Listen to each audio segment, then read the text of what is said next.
All right. Okay. Just a quick reminder: semester tests, they'll be online probably tomorrow. I'm about halfway through all the semester tests, so if you think about that, I'll be done probably by tomorrow. They take quite a bit, especially with the proofs and all that stuff. It takes a while to grade those. So you'll get those back. We'll go through all the answers and all that stuff.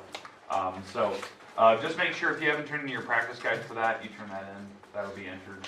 I think I already have those graded, but those will be entered at the same time. And those will be the last two things in the quarter. And then anything from Chapter 4, basically, because we're not done with Chapter 4, I basically put some of that stuff into the next semester, because we're still going to continue with Chapter 4. The reason why you think that's a little silly, because some people always think, like, we just did the semester test, why are you going to continue with Chapter 4? We need some of this extra stuff we're about to learn before we can jump into like Chapter 9 and Chapter 10. So those are big things we need to cover. So there's, I think, 2 assignments or so that we enter in the next semester already from Chapter 4. Because I think we've only had 2 in Chapter 4, so I put those in the next semester. So you'll probably see that according to Monday. But anyways, Chapter 4 is based on proving triangles, proving that triangles are actually congruent to each other. So we have a couple words that we need to discuss today. So here's kind of our outline today. We'll be done early. I'm not going to take the whole class to actually do this. Today is kind of a rough introduction, talk about some properties. We have a little bit of time. We are going to do a little bit of drawing today. I know it seems weird. We haven't done this in a while. Do some actual constructions and drawings again. Kind of review some of the stuff we've learned previously. Hopefully that makes sense to you. And then we'll kind of go through it. First thing we have to talk about, this is the title of the chapter. It's talking about how triangles are actually equal to each other. They're congruent. What is the definition of congruent? Equal. In? Everywhere. Everywhere. But there's 3 words. Equal in. Size, shape, measure. There you go. Size, shape, and measure. So, big thing today, we have to talk about this new word, corresponding. We've talked about the word corresponding before, but it was a brief, I just kind of threw it off to the side. Here's what we talked about. It was in the 3rd section. I don't think we had a homework assignment on that one. But we talked about the word corresponding. Well, the goal today is to actually discuss corresponding and how it relates to congruent, like this definition that we just talked about. Because we've had this word congruent since Chapter 1. But this new word is something that we need to discuss today. So that'll be like our first slide where we can get into. And then we have to talk about postulates 4.1 to 4.2. And I believe if we have time today, we'll talk about 4.3. My goal is to get to these 2 for sure. Like these are the 2 that are actually in this section 4.4. 4.3, if we get a chance, that's in the next section. I'm betting on we'll get to these 2 today. That's kind of what I want to get to. One of the words we have to discuss today, which is a part of section 4.2, this postulate 4.2, I should say, is the word included. This is the word that the book chooses to use. We'll discuss that as we go through that postulate. Remember, postulates, they're assumed truths. We don't actually prove them. They're like a basic property in math. Now, some postulates are easier to understand than others. Today's are kind of one of those that when you first look at it, you're like, how does that work? And we're going to discuss. So I know we don't want to prove postulates, but we do need to discuss why they do work. Especially these 2 for sure. That's kind of what we're going to spend time on. And then we'll get to some drawings. We're going to actually do a couple of drawings with both of these if we have time today. So that's kind of what I want to do. So, corresponding parts. Let's talk about this word first. Let me show you a picture. This is a word we had in the 3rd section of Chapter 4. It was right before Christmas break, so if you were gone, you probably didn't ever hear about this word. But the big deal is about corresponding is like if you're given 2 pictures, like this, 2 pictures, corresponding are visually matching parts. So when you look at that picture, most people can kind of tell what parts match. Like for instance, angle A. Angle A is over here. What is the visually matching angle on that picture over there? Which angle matches A on that other picture? D. Okay? So that. Okay, that right there is a corresponding part. They're visually matching parts. They kind of look like they're the same angle. Okay? What angle matches B? E, right? You can kind of tell, it kind of almost looks like it's 90. I don't know if it is, it's not marked, but it almost looks like the right angles, they're 90 degrees, they're perpendicular. Those are visually matching parts. Like most people can kind of tell that. What is the longest side of that triangle over here? F. What's the longest side? DF. DF, okay? DF, this side right here. I don't care the mark you put on. Let's say that that's the longest side of that triangle. Okay, what's the longest side over here? AC. That's a visually matching part. Those are corresponding. Now, the word corresponding means visually matching, that they are proportional to each other at least, at minimum. What I mean by proportional, there's some scale there that maybe they're not perfectly matching, but they visually match, so there could be a scale there. But what we're looking for today is what if they're the exact same? Like what if they're actually equal? And so corresponding parts are like, when you look at a picture, can you even tell which parts are supposed to visually match? Some people can, some people can't. So what I did today is when I picked some of these pictures out of your book and stuff, I picked the ones that are really nice and color-coded, and they have nice, pretty pictures to them. So hopefully you can kind of tell, like from the visual, like right when you first look at it, that they should be corresponding to each other. Now, we do have a new property today, and I'd like you to write this one down. It is our first actual property, but here's the weird thing. Your book didn't feel it was important enough to get a theorem number, but it does have a theorem, it does have a property name, and I know that seems a little weird, so here it is. The new property is called corresponding parts of congruent triangles are congruent. That's actually the name, that whole thing. And yes, they did a picture there. Corresponding parts of congruent triangles are congruent. And the congruent symbol means equal, right? Equal in size, shape, and measure. That's the name of it? Yeah. So, I know it's weird, like, right? Definition? But it looks like it should be like a definition, right? That's the name. So they abbreviate Cpctc. What do I mean by that? Cpctc, right? Corresponding parts of congruent triangles are congruent. This is an actual property. So let's say that I told you that these two triangles are congruent. So this is triangle ABC, and that triangle is exactly congruent to triangle DEF, like letter for letter. A is matched with D, B is matched with E, C is matched with F. They're exactly congruent to each other. Then what this property means, if you know that these are actually congruent triangles, like I told you that they're exactly the same, in fact, all I did was copy paste and put new letters on it. So they're exactly congruent to each other. You can use this property to now state that certain parts are equal. Like if you know the triangles are equal, now you can actually state that maybe angle A is congruent to angle D. And the reason why you can actually state that by knowing this up here is because of Cpctc. The corresponding part, the visually matching part on this triangle is equal to this part. The corresponding parts of congruent triangles are equal. So the visually matching part should be equal if the triangles are congruent. So that's why we can do it. Now you're probably thinking, okay, Word, why would you use that? Why would you even need to write Cpctc? It's because in a proof, in like a geometry-based proof, let's say, you know, like you did one on your semester test where you're trying to prove, you know, like a certain wall is equal to another wall, and then like you had to prove like x is 11. You could go further past that proof, like the next couple lines past what you're trying to prove, and actually state, you know, walls are equal and angles are equal, and you can get to this part where certain parts are matching, corresponding parts.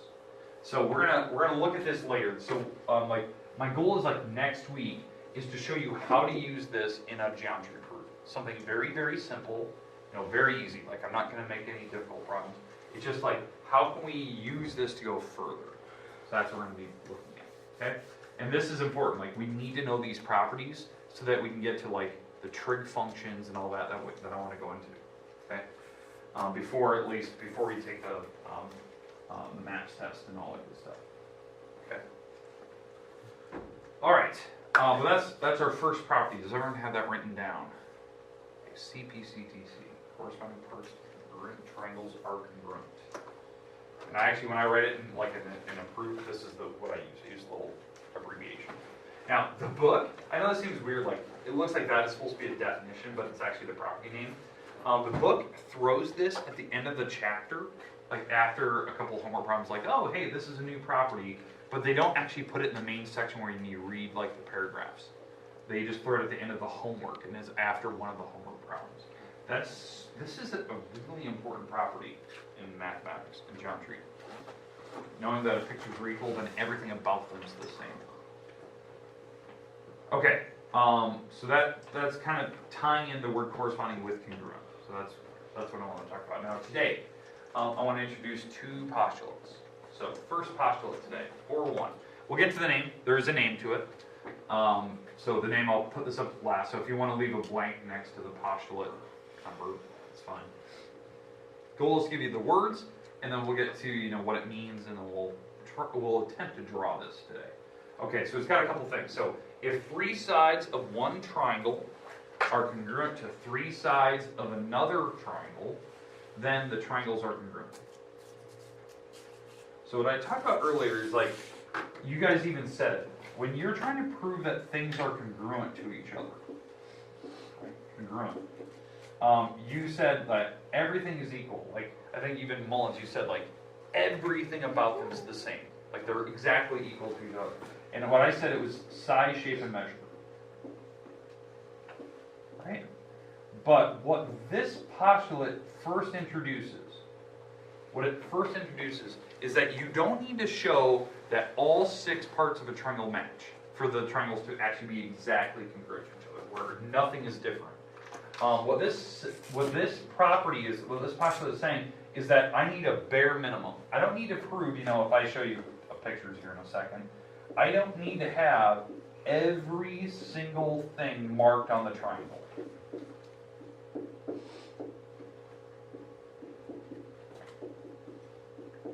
I don't need to have every single mark to make sure that, oh yeah, the triangles are equal, every mark. It's not, I don't need that anymore.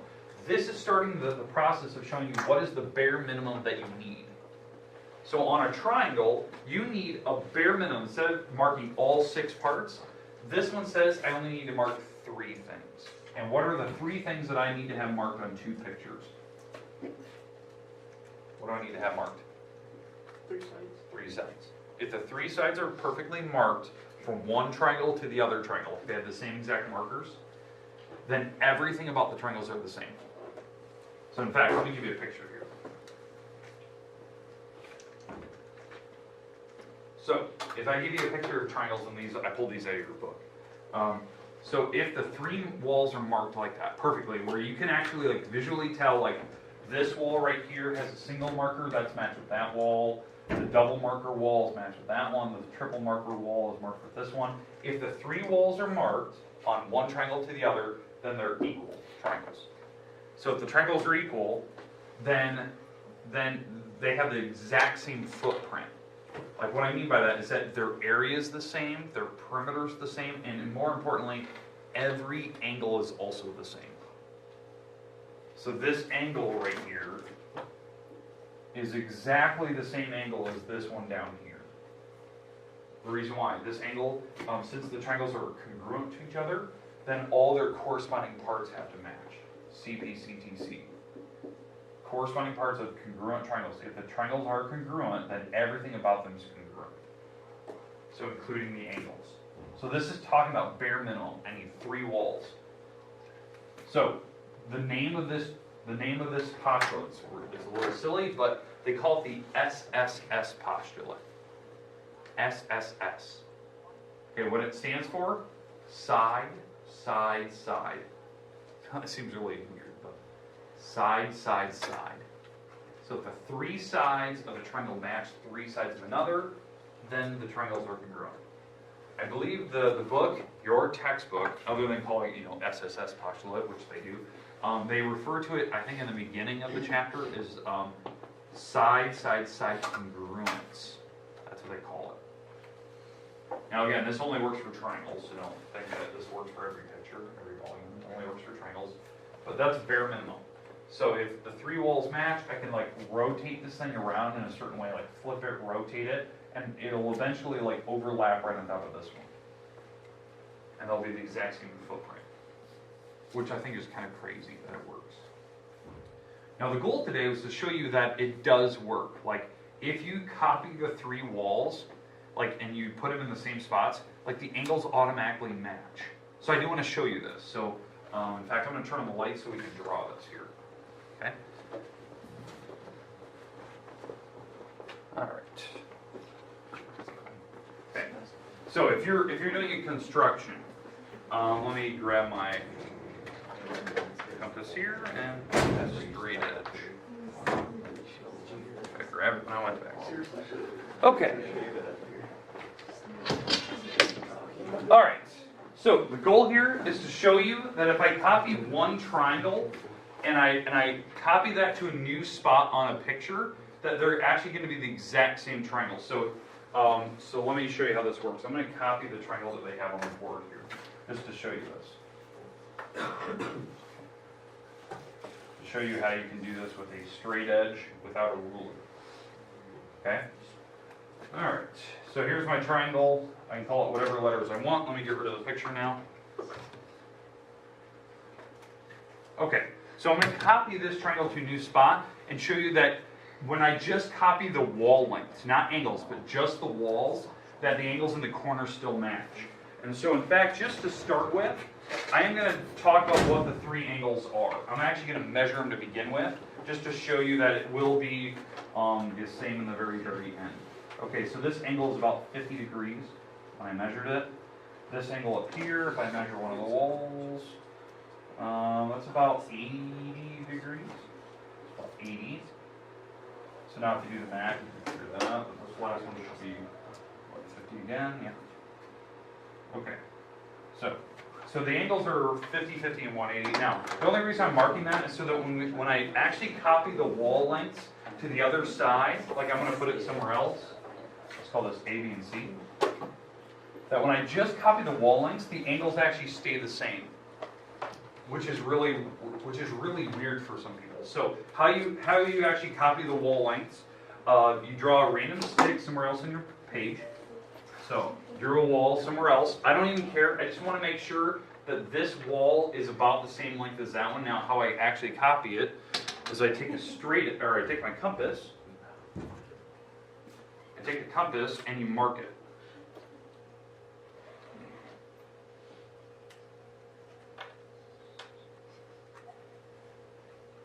Okay, so I'm going to mark the original here.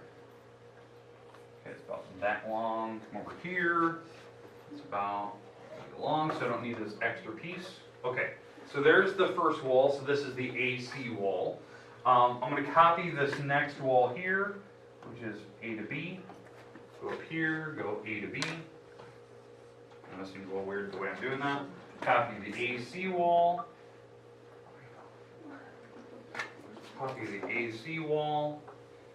Alright, so now that I have these all marked, now I can draw my triangle, and it's going to be the exact same triangle. So in fact, if I take my straight edge, copy the actual wall lengths, and there's the first wall, here's the second wall. Alright, so by just copying the wall lengths, so this wall is supposed to match that wall, and the other wall is here, and the bottom wall is there, the angles should still be 50, 50, and 80. Now, if you look at the construction I didn't copy the angles. I only copied the wall lengths. But what that postulate just said a little bit ago, this postulate I just got rid of, it said that when you copy the walls, it automatically forces the angles to be the same numbers. So if I actually put my protractor back up here, the numbers should still be 50, 50, and 80. So, and it's weird how that works, that it's still copying the exact same numbers in the corners, even though I only copied the wall lengths. I know it seems a little goofy, but again, it's based on corresponding parts. Okay, questions, comments about what this postulate's actually saying? 3 walls match, then everything about the triangles match, including area, perimeter, everything, including angles. So what that says is that when you have set wall lengths, the angles are set numbers. And that's one of our first introductions. All right, here we go. Last property probably today that I want to cover, just to make sure you have it. I have. Okay, 4.2. Question? Yes, do it quick. Okay, so next postulates. And again, you should be writing these down because these are something I will test on, just saying. So,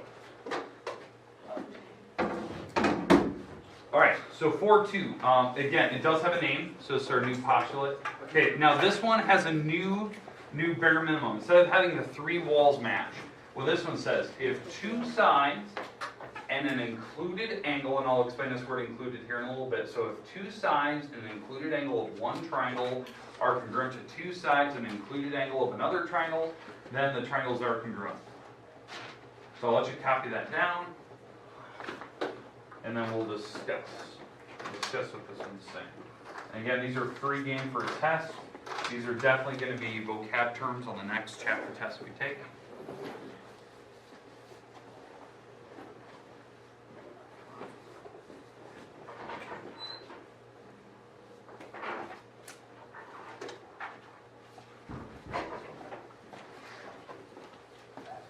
Now this one does have a name, so we'll discuss it here in a second.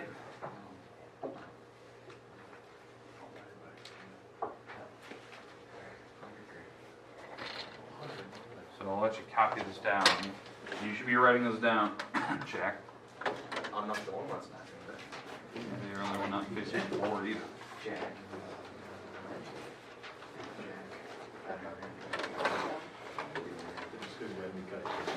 By the way, just arguing that no one else is doing it is not a valid argument. I have to do it.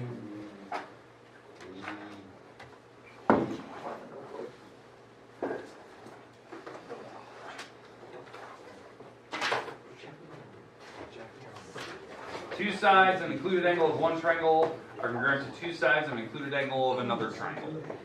Okay, let's talk about the word included. Now, they use the word included up here. Okay, the word included, I don't like the way that your book uses this word. It actually means in between. I don't know why they don't just use that.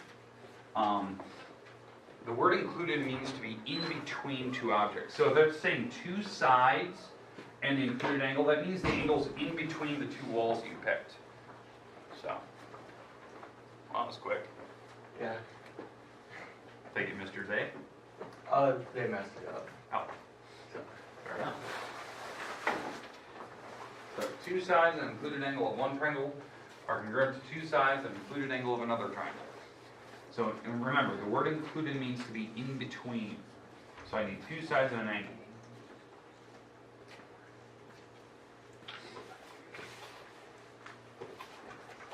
Okay, I'll give you a picture here in a minute, then we're going to do the proof, and I'll do the little picture drawing of it, and then we're going to be done for the day.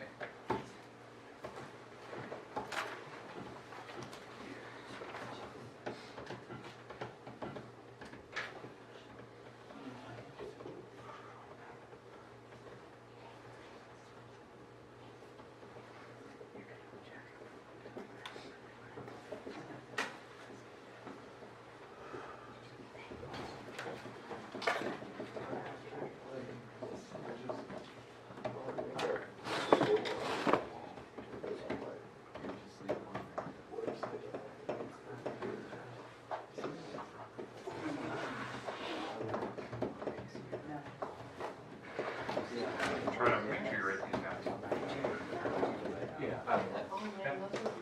All right, here we go. All right, here's the picture. Okay, so 2 walls and the angle in between. Okay, so here's the picture. So if you look at the pictures, now when you look at the markers on the first triangle ABC, they have 2 walls marked and the angle in between them marked. Now it doesn't have to be a right angle, I just marked it. I just picked these pictures because the book had it very nice and clean cut. So what they're saying is that 2 sides and the angle in between them is marked on one triangle, and they're marked on the other triangle with the same markers, then these 2 triangles have to be exactly the same. Now if you're looking at the picture, you're like, where those don't even look the same. I'm saying that if they were exactly the same measures, so like this double wall had the exact same length as this double wall, this angle is the same as that one, and this wall is equal to that one, the triangles have to be equal. Like there's no other way. They'll have the same footprint, same area, volume, or not volume, perimeter I mean. They'll have exactly everything equal, including the 3rd wall will be matched, and the other two angles will be matched. That's what this one is saying. Now, the name of it, it is called the SAS postulate. Side, angle, side postulate. Side, angle, side. That's what the SAS stands for. The angle has to be in between the two sides. They say the included angle. It's in between them. Okay, now the goal today is to show you kind of how to do that. Now this one is definitely more difficult in the drawing sense, but I want to show you that if I were to copy two walls and the angle in between them, could I get the exact same triangle? Now, obviously it's going to look a little bit different now. These don't look the same, but if you follow the rules, you start with the wall, start with the angle, start with the wall, side, angle, side, the pictures should be identical to each other. So, I'm going to copy it, just so you can see this. So,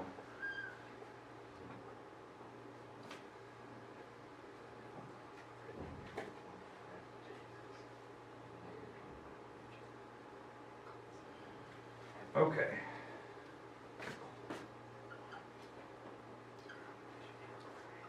So I'm gonna get rid of the drawings here. So hopefully you have this written down, and I'm gonna copy the triangle that I just outlined there, using the basic instructions, copying walls and copying angles. Now we haven't seen those for a while. I just showed you to copy the wall one here a little bit ago, but copying angles takes a little bit of effort. Some people tend to forget that one, so we're gonna, like on Monday and Tuesday, we'll practice that so you can see how to do that.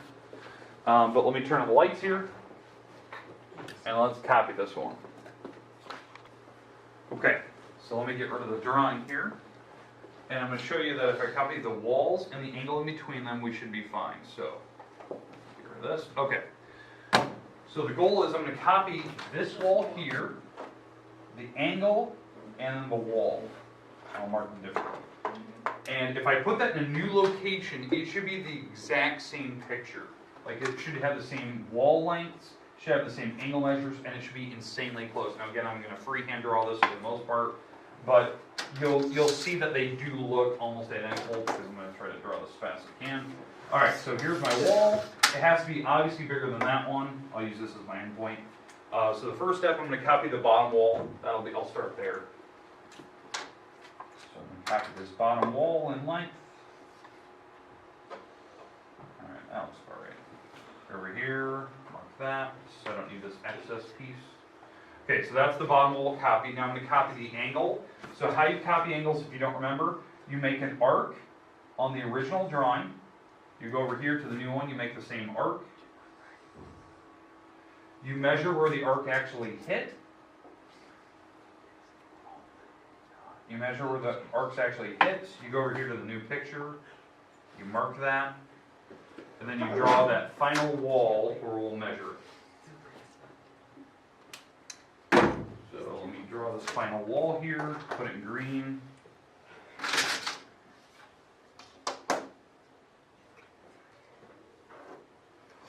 And all I have to do is copy the last wall. So I copied the bottom wall first, I did this angle here, and then I'm going to do this top wall. Well, doing the top wall means I have to measure how long it is. Again, I'm just using a compass, not a ruler. Oh, that's weird. Didn't realize I did.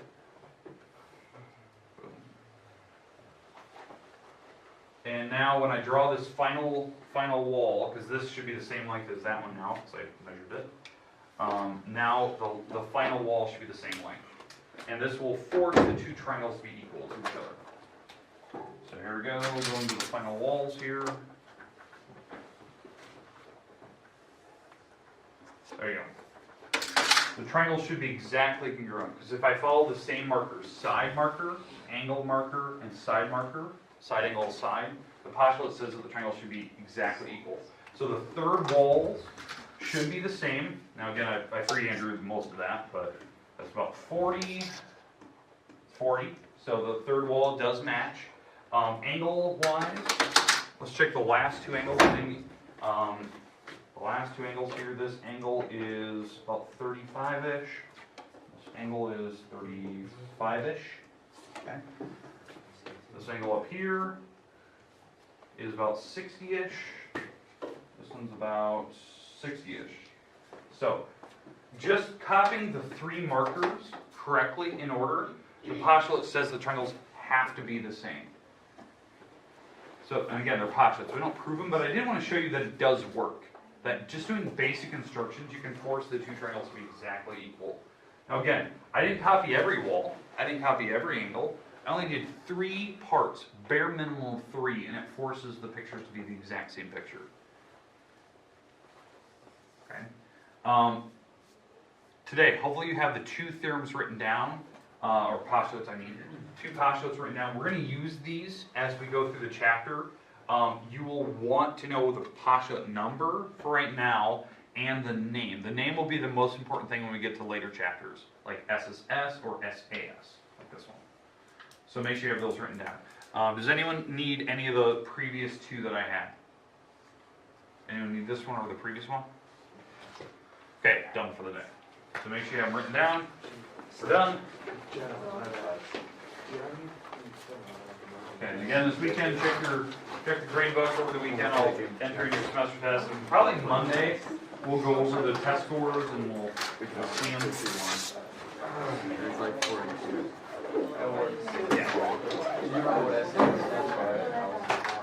Say our shit. SOS. SAS. What period are you going to jump to?